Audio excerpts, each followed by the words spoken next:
best express your perfect taste, your thoughtfulness.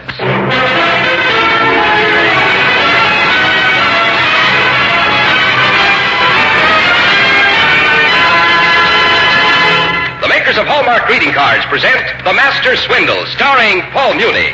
Now to preside over our program, here is your Hallmark host, Les Tremaine.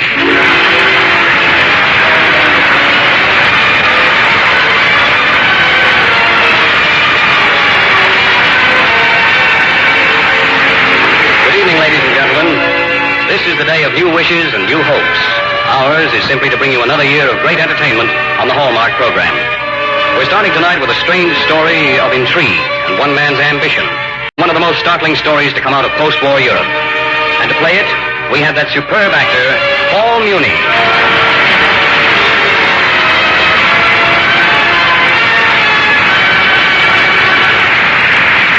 Happy New Year, Paul, and welcome to the Hallmark program. Thank you, Les. As a matter of fact, this is the only place I'd care to be tonight.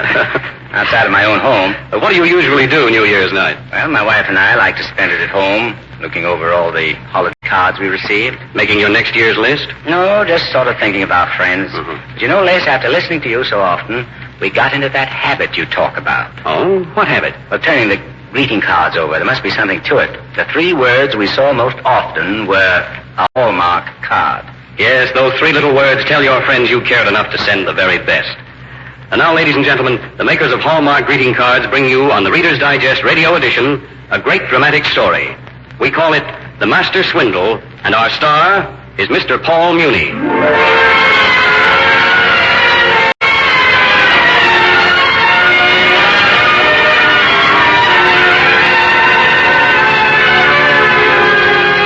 This is my last exhibit, Helen. If the critics are unkind to me again, I will give up painting forever. Oh, darling, you know you can't ever do that. If you gave up painting, you'd be giving up your whole life.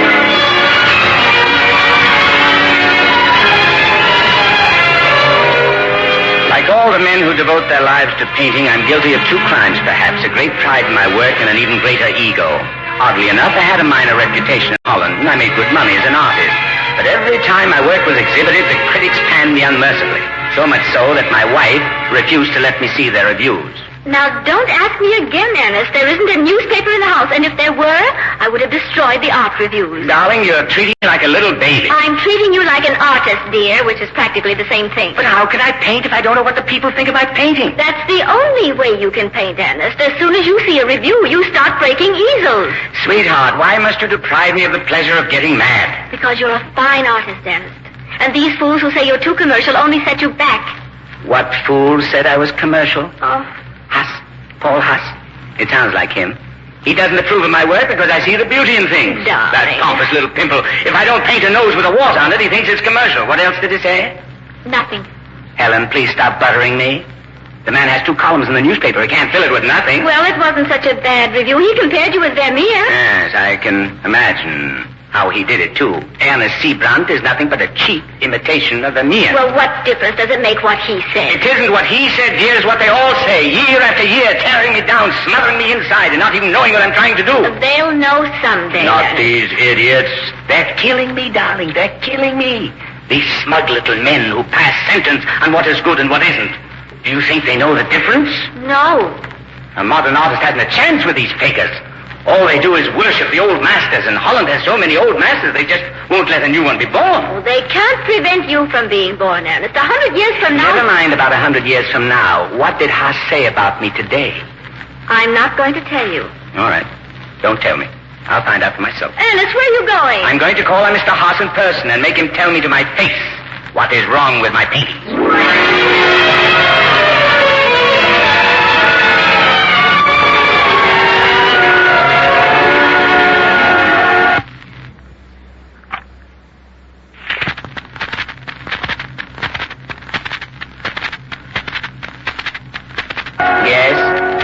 Go on with your critique, Mr. Haas. I'm very anxious to know how I can improve my painting. Well, your technique, it's too slick. It shows that you have been painting rich Americans. Fat women who feel flattered when you finish a portrait for them. And Rembrandt never painted fat women? Rembrandt? Good heavens, you don't think you're in a class with Rembrandt, do you? I'm waiting for you to tell me how I can be. You can't. Rembrandt had warmth, style, color. Your work is livid compared to his. Because I don't paint in an attic with an old bathrobe on and a broken down stove in the middle of the room? Because I don't paint men with walrus mustaches and homely old biddies with missing teeth? Because you don't paint. You simply work for a living. And what do you do? Mr. Seabrand, you are commissioned to do about 10 portraits a year, aren't you? Approximately. And for each of these portraits, you receive about $1,000. Am I right? Approximately. Well, that's a tidy sum of money. Do you know how much I make for writing these reviews? Approximately. $52 a week. You're overpaid. I think I am underpaid, Mr. Seabrand. Especially if I give an art exhibit a good review. Good reviews make a rich artist richer, and yet they don't put a penny in my pocket unless I am rewarded. You mean you take money to write a good review? I said a good review puts money in your pocket, not mine. Unless, of course, you appreciate the value of a good review. I can't believe it. Why not? People always like to earn money, Mr. Seabrand. That's why you're an artist. And that's why you're a lizard. How dare you criticize my painting in one breath and ask for a bribe in another? Mr. Seabrand. I ought to strangle you with my bare hands. I will have to ask you to leave, Mr. Seabrand. I leave without your asking, you imposter. You don't know what makes Rembrandt a great artist. You don't know anything about art at all. Unless it's signed by an old master. Without a label, you couldn't tell the difference. My dear sir, that is no way to talk to an art critic. I'm not talking to an art critic. I'm talking to a thief. Well, if that's the way you feel about us, just wait until your next exhibit.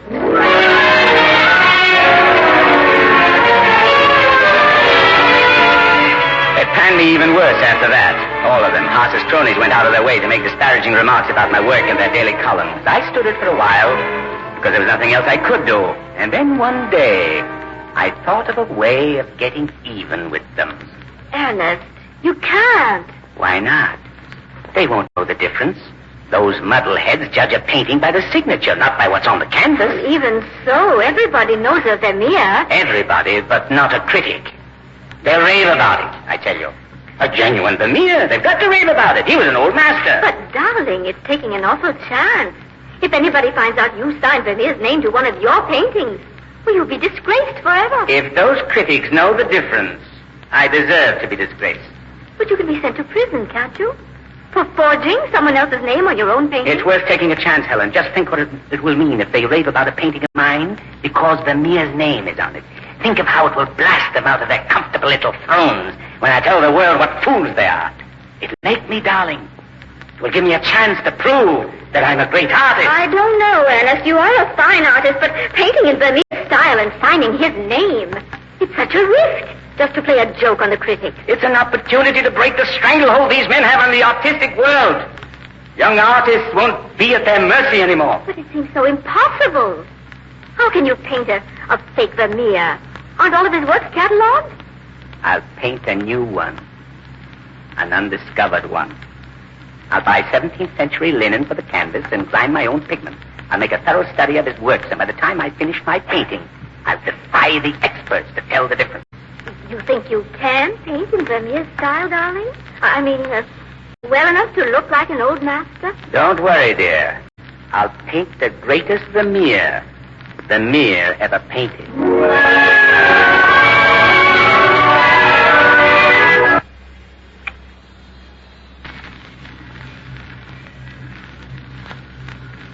The style of an old master is not an easy job.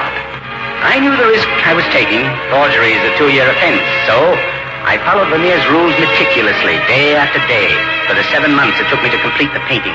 Then I scratched cracks into the surface of the paint and baked them apart in the kitchen stove. And when I had added 300 years of antiquity to the old master I had just finished painting, I took it to my old friend, Mr. Haas. Where did you get this, Seabrand? Oh, I picked it up in Italy about 3 weeks ago. It was part of a private collection. Is it genuine? Why, of course. Can't you tell? It certainly looks like a Vermeer, but I don't see anything in the catalog about it. What did you say it was called? Christ at Emmaus. Well, I can't understand why it isn't listed.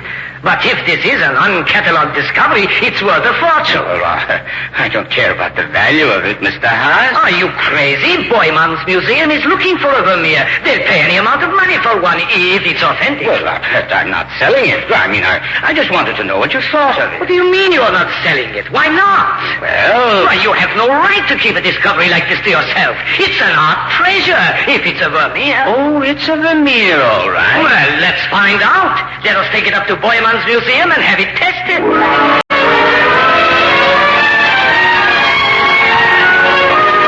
is a remarkable painting, Mr. Seabrand. We've x-rayed the canvas, penetrated the overlays with quartz lamps, and tested the effect of alcohol on the colors. Well, what did you find? It's a Vermeer, all right. A genuine Vermeer.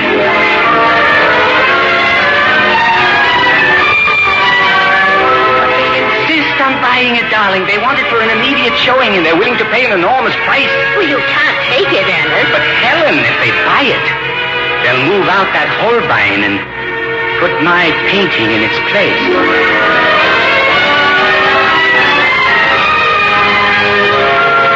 And listen to this review, Helen. The new Vermeer at Boymann's displays the refinement of technique, the pointille touch, and the exquisite yellow and blue coloring so familiar to admirers of the old master.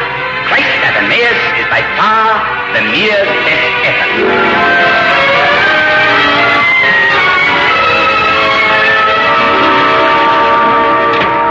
Ernest, you home already? Yes, dear. Well, how was it? What did they say? Who? The people at Boymann's. Weren't you going to tell them today that the painting was a fake? Yes.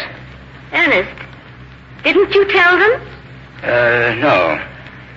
Well, why not, darling? Well, I couldn't tell him. The words wouldn't come out of my mouth. All I could do was stand there and look at the painting. It was such a thrill to see it hanging there.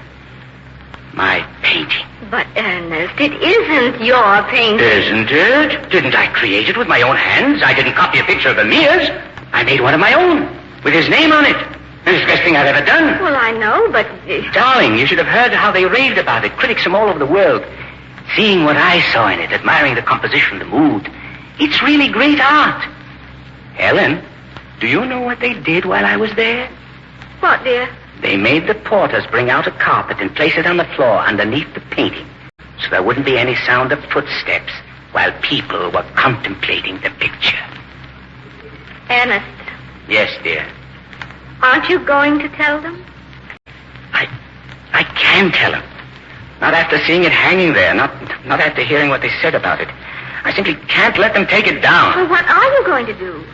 Well, the only thing I can do, darling. I'm going to paint another.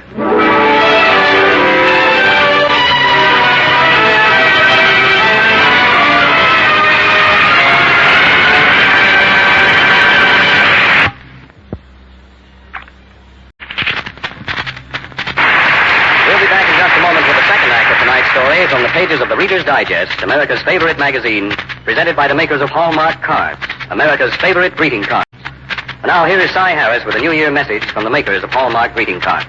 This is Cy Harris. How are you tonight? I hope it's a wonderful new year that's starting for you today.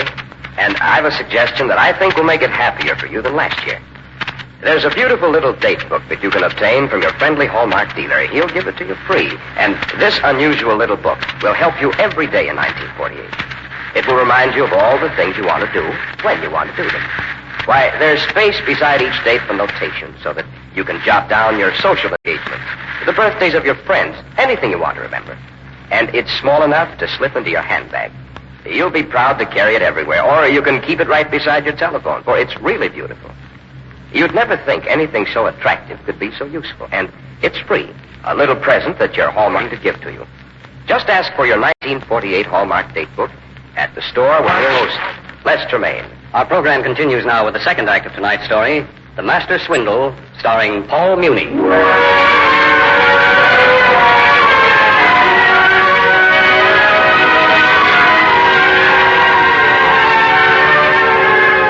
To know I could paint like Vermeer, whether the rest of the world knew about it or not. So I kept on painting. I painted 6 in all, 5 of which were hanging in the finest galleries in Europe. But it was the 6th one that gave me the most pleasure. It was during the war then, when Holland was overrun with the Nazis and Hermann Goering was stealing art treasures from all the occupied countries. One of his agents came to see me one day. You don't seem to understand, Mr. Seabrand. Marshal Goering is looking for a Vermeer painting. And you have sold so many of them, you must surely know where I can get another. I know of nothing, Mr. Schmidt. But the Marshal is willing to pay for this picture. He won't seize it from you. I have nothing to see. Come, Seabrand. I happen to know you have another Vermeer in your possession. If you refuse to sell it to me, I will buy it from your widow. After all, it can be arranged that way, too. Well, I do know of another Vermeer. I want it, Mr. Seabrand, within 24 hours. I will give you a check for it tomorrow morning.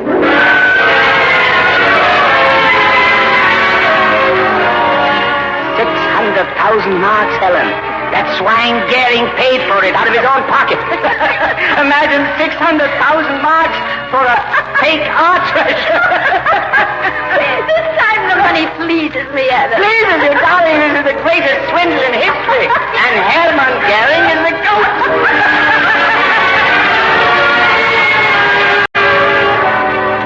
A year after that, the war ended, and Hermann Goering's collection of stolen art, along with my Vermeer painting, were found and classified by the United States Army. And among the experts who were called in to identify the pictures was a Dutch investigator named Landstedt. What seems to be the trouble, Landstedt? Are you having difficulty locating the museum Goering stole this from? No, Colonel. What troubles me is the fact that this Vermeer was not stolen at all. You mean it was a gift? Hardly. No museum in Holland would give Herr Goering anything, least of all a famous painting. It was sold to him by a private collector. Sold? For something like 600,000 marks, according to these files. Well, I'm glad to hear that Fatso really had to pay for something. I'm not. This painting was sold by a Hollander. More power to him. You don't understand, Colonel. In my country, Vermeer is a national hero, like Rembrandt. Streets are named in his honor, and reproductions of his works are hung in even the poorest homes. A genuine Vermeer is a national treasure. No one has the right to sell it to a pig like Goering. I see what you mean. The man who sold this painting is a pig himself. And what is more, he will be punished for it.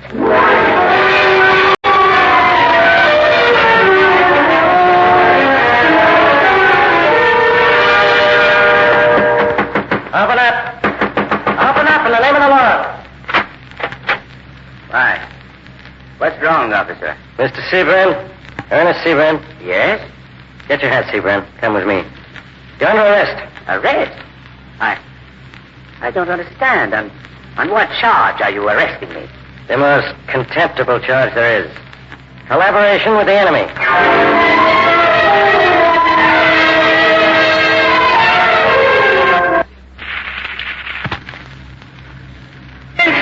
Gentlemen, please, I'm not a collaborator. You sold that painting, didn't you? Yes, I sold it, yes, to an agent, but I wasn't collaborating with the enemy. No?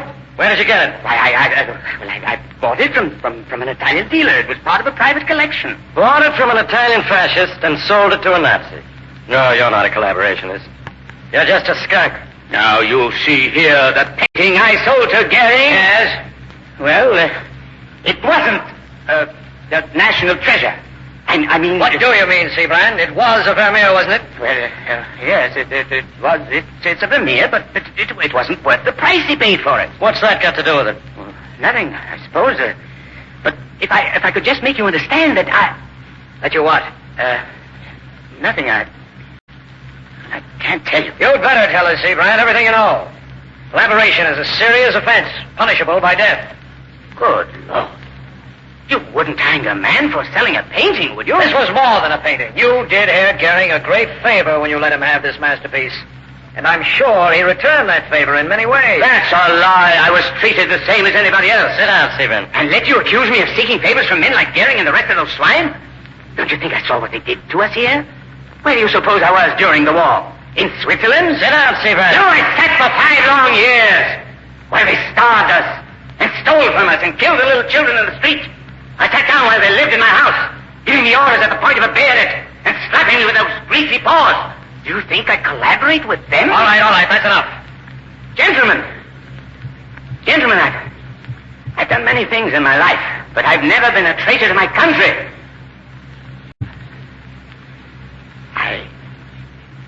I request permission to make a confession.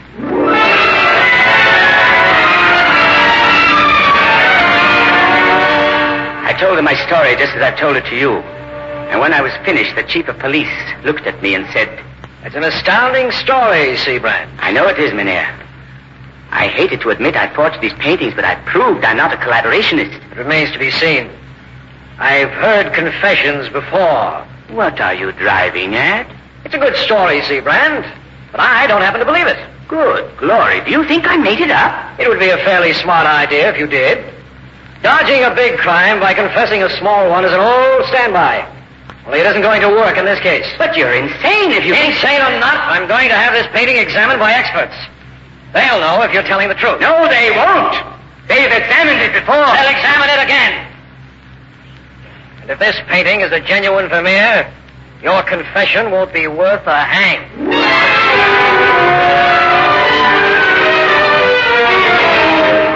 I can't go back on my word. I said it was a Vermeer before, and I say it's a Vermeer again. Seabrand can't discredit us. He knows it's a Vermeer. He's just lying to save his neck. And after using every test known to this museum, it is our opinion that the painting is a genuine Vermeer.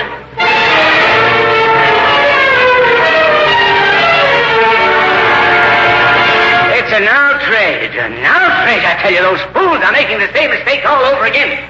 Either that, or they're afraid to admit the first one. Naturally, everyone's wrong but you, Mr. Seabrand. Naturally. I painted those pictures. I know they're a fake. And the Boyman's Museum paid you over $100,000 for a fake. Boyman's Museum was swindled. Just the way Goering was. They couldn't distinguish my work from Vermeer. You expect me to believe you paint as well as Jan Vermeer? You're going to stand trial for collaborating. Now, wait a minute. I can prove I painted those Vermeers. Prove it beyond the question of a doubt. How? By painting another one. Then the experts will have to admit they made a mistake. You mean you're going to paint another Vermeer right here in prison? If you let me have the materials I need, I can do it in 6 months to a year. I'll give you 8 weeks, Mr. Seabrand. And if you can't paint a new Vermeer, the trial goes on. And if I can... You'll be arrested for forgery.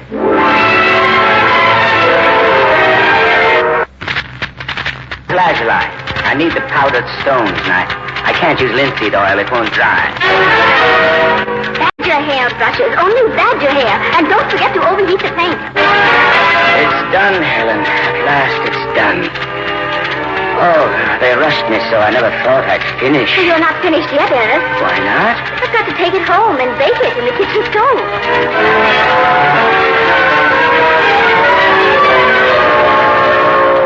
Amazing. You're an amazing man, Mr. Seabrand. You like the painting? It's remarkable. The refinement of technique, the blues and the yellows, the exquisite detail.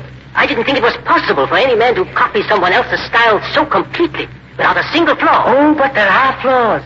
The hands, for instance, they're mine, not Vermeer's. And that chair in the background is like the one in my studio. Chairs like that didn't even exist 300 years ago. Even so, it's still a Vermeer. No, don't say that. It's a fake. A forgery. It may be a forgery, Mr. Seabrand, but it's not a fake. This is real art, no matter who painted it. You really think so? Vermeer would have been proud of it. And you should be, too. Proud of another man's work. Your work, Seabrand. Another man's name. The pity of it is, you could have done just as well if you painted under your own name. Could I? Well, perhaps I will now that I know who I am. If I ever get out of jail, I'll paint as I've never painted before. And maybe someday, someone will copy me.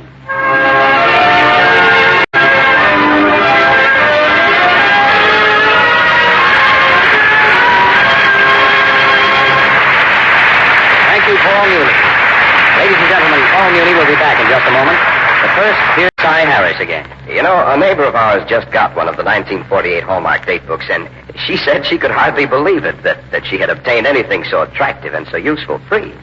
I think you'll agree it's unusual. And this little book is really beautiful. You'd be proud to carry it everywhere or keep it right beside the telephone if you like. And how often you'll use it all through the coming year. Why, you'll refer to it for all of your social engagements and your appointments, for all the things you want to do, like planning club meetings or when to plant what in your garden. It will help you to be thoughtful of your friends by reminding you of their birthdays and their anniversaries and every day you want to remember all year long. You know, I hope you'll drop in tomorrow at the store where you buy Hallmark cards and ask for your 1948 Hallmark date book. And I'm sure this little present from your Hallmark dealer will make life easier for you and happier through all the year ahead. Thank you, Cy Harris. And now, once again, here is the star of tonight's show, Paul Muni. Paul, you certainly gave us an exciting word picture of Ernest Seabrand, whose real name was Hans von Meegren. Well, yes, he must have been quite a man. I was sorry to have to read in the papers yesterday that he died in a hospital in Holland before ever serving his prison term for forgery. By the way, I'd like to meet your star next week. It may be Christians. She's one of my very, very best favorite actresses. And one of mine, too, Paul. Ladies and gentlemen, we hope you'll all be listening next week when the makers of Hallmark greeting cards bring you a true story from the Reader's Digest, America's favorite magazine. The Woman Who Couldn't Come Home, starring Mady Christians. In tonight's story, Paul Mooney was supported by Hester Carnicard in the role of Helen. The Master Swindle was dramatized by Robert Sloan and was based on the true story by Irving Wallace entitled The Man Who Swindled Caring, as it appeared in the Reader's Digest, America's favorite magazine. The Hallmark program was directed by Mark Spode, with music especially composed by Jack Miller. Hallmark cards are sold only by selected quality stores, never sold from door to door. Remember, a Hallmark card will best express your perfect taste, your thoughtfulness. And now this is your Hallmark host, Les Tremaine, saying good night to you all until next week at the same time. See you then. This is CBS, the Columbia Broadcasting System.